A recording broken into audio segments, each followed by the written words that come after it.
Radnor Elementary students showcased their talent in a talent show.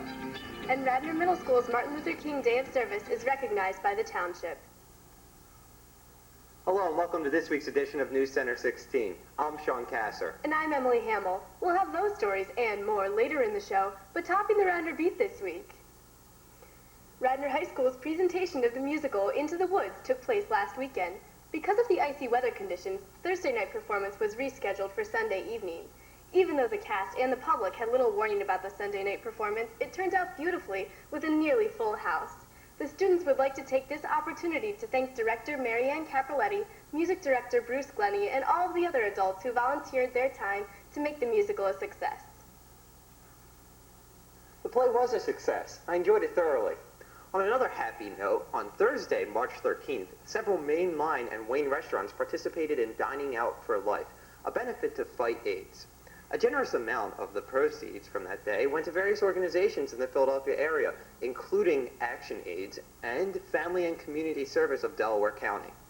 Many of Wayne's illustrious restaurants participated, including Christopher's, Viva Anoteca, and the Wild Onion, and also Radnor Hotel's Glen Morgan Bar and Grill.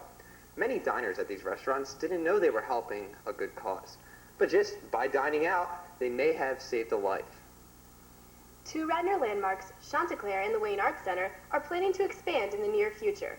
The Board of Commissioners will vote on the extent of the additions that will be added to both the facilities before the end of the month. Neighbors' concerns about traffic and parking have been successfully addressed. The Commissioners' vote is the last step of approval needed before construction begins.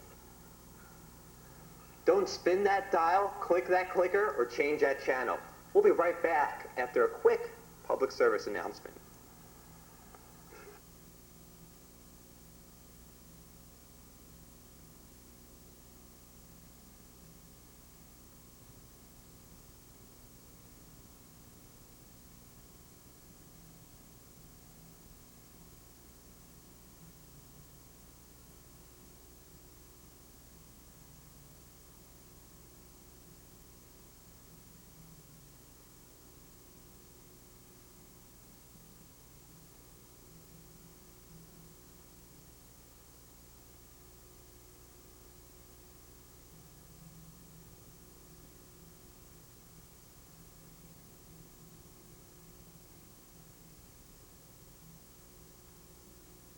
What are you going to do to end this silence?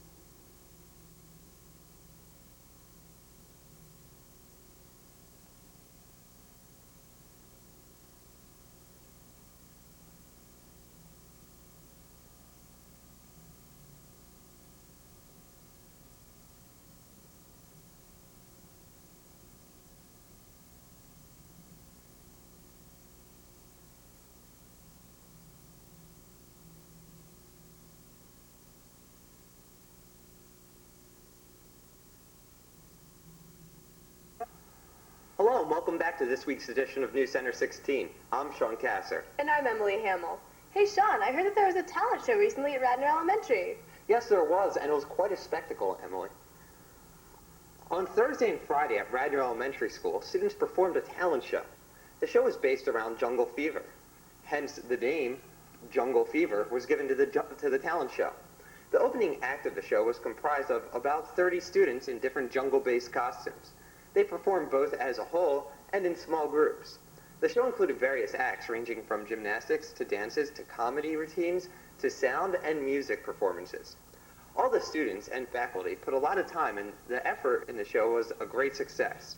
The entire cast and audience had a wonderful time.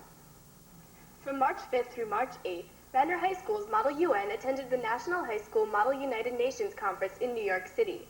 Over 180 schools from various states in the U.S. and from nations in the world, including South Africa, Norway, Canada, and Mexico, attended the conference.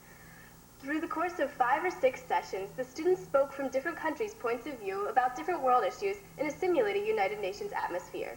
16 out of 18 Radnor students represented the Russian Federation at this conference, while 2 students represented the Human Rights Watch and Japan in the specialized committees. This conference was a success for the Radnor United Nations Club. This was a unique conference for all those who attended because the opening and closing ceremonies were held in the actual UN General Assembly Hall. Not only were students able to broaden their views of the world, but they were also awarded for their excellence in their efforts to fulfill the interests of international affairs.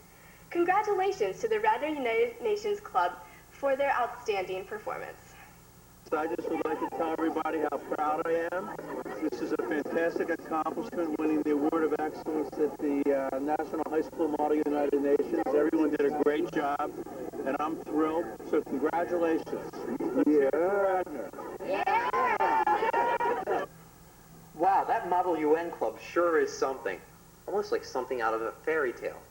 One thing that's not out of a fairy tale are the efforts of those who organized and participated in this year's Martin Luther King Day of Service. These people were recognized at the March 11th board meeting in the Radnor Middle School Activity Center. On January 20th, 2003, students, teachers, and parents alike worked together to make the holiday a successful Day On for Service. At the meeting, a video of the day's service projects were shown. Some of these projects included visiting with the elderly at Rosemont Manor and the Wayne Nursing Center, making tray favors for Meals on Wheels, making cards for sick children at Bryn Mawr Hospital, visiting the St. Edmund's Children's Home, and cleaning up trash around Wayne. The participation of the elementary schools was mainly organized by parents Sharon Osborne, Kim O'Neill, and Jennifer Hitt. Teachers Marianne McCarthy and Nancy Zion were the coordinators at the middle school. Again, thanks to all those who helped make this day of service a successful one. Well, that about wraps it up for this week's edition of News Center 16. For all of us here at News Center, I'm Emily Hamill. And I'm Sean Kasser. Now, I want to thank everyone for watching, but Emily, you might be asking, Sean, why are you eating a cookie? Well, the reason is I baked a whole batch of cookies for my favorite co-anchor, Emily. Sean, I don't want these. They're burnt. They hurt my feelings. To see the stunning conclusion of this week's episode, turn in next week. Happy birthday, Eric.